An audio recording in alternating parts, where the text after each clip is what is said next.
उसी दोपहर दोनों बहनें सरपंच के पास पहुंची। चौपाल में गांव वाले बैठे थे और वहां पहले से ही धर्मपाल बैठा हुआ था। सरपंच जी, हम आपके पास न्याय मांगने आए हैं। हमारे चाचा चाची जमीन हड़पना चाहते हैं और शायद पटवारी से मिलकर फर्जी कागज बनवा रहे हैं। हम अनाथ हैं, इसका मतलब यह नहीं कि हम बेबस हैं। हमें अपनी माँ बाबूजी की जमीन किसी हाल में नहीं देनी। कृपया आप हमारी मदद करें। धर्मपाल जी, अगर यह सच है तो यह गांव की मर्यादा के खिलाफ है। परिवार के नाम पर ठगी करना यहाँ नहीं चलेगा।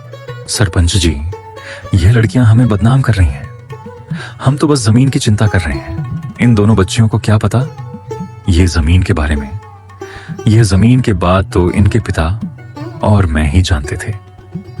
मेरा भाई तो अब इस दुनिया में नहीं रहा, इसीलिए अब मुझे ही तो सब कुछ देखना पड़ेगा।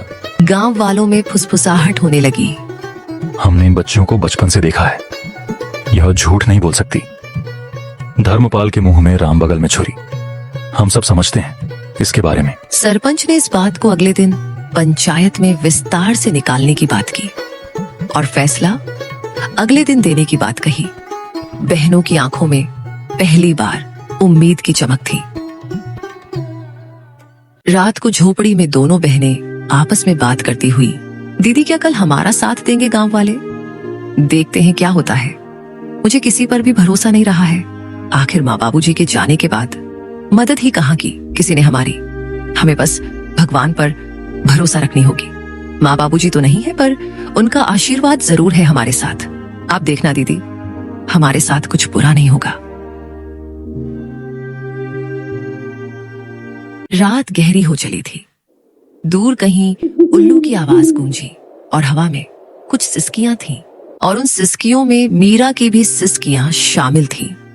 दोनों बहनों को चिंता की वजह से नींद भी नहीं आ रही थी। दीदी, विश्वास ही नहीं होता है ना कि हम अब अकेले हैं। कभी कभी तो ऐसा लगता है कि बाबूजी अचानक आएंगे और मुझे गले लगा लेंगे। हाँ मीरा, मुझे भी उनकी कमी खटकती है, लेकिन तू चिंता मत कर, मैं हूं ना।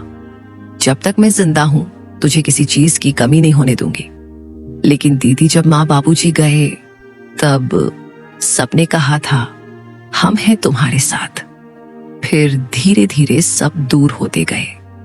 चाचा चाची तो जैसे बस हमारे हिस्से की जमीन के लिए ही हमारे करीब थे।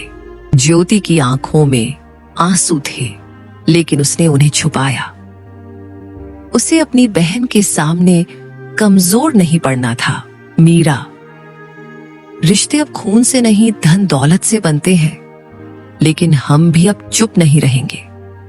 अगर हमें अपने अधिकार के लिए लड़ना पड़े तो लड़ेंगे। सुबह होते ही गांव में एक अफवाह फैल गई कि धर्मपाल अब पंचायत से कहकर जमीन अपने नाम करवाने की तैयारी कर रहा है। गांव की गलियों में लोग कान्हा फूंसी करने लगे। अरे सुन सुग्गो, धर्मपाल ने तो कमाल कर दिया। अपने ही भाई की बेटियों को बेघर करना चाहता है। हाँ काका, कैसा रिश्तेदार है। अपने ही भतीजों को बेघर करने में तुला हुआ है।